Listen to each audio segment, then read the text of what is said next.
guys, I'm Taylor Chu. Welcome to my kitchen. I have this big, beautiful yellow wall behind me, but lately it's been feeling a little bit empty. Today, I'm gonna show you a project to dress up any wall, which requires no paint, no drill, just tape and an unexpected decor item you can find for less than a few bucks.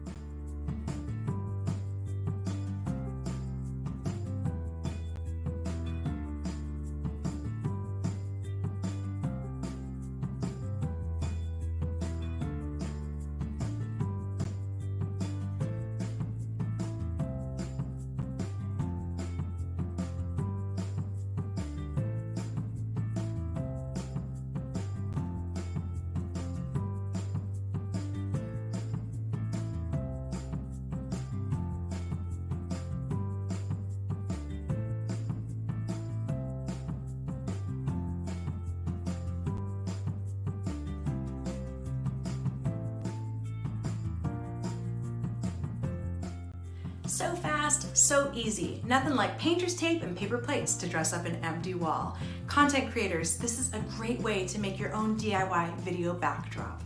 My name is Taylor Chu from We Craft Social. If you like this little home decor hack, check out my channel. I have crafting, baking, and general home DIY videos there. I'll see you next time.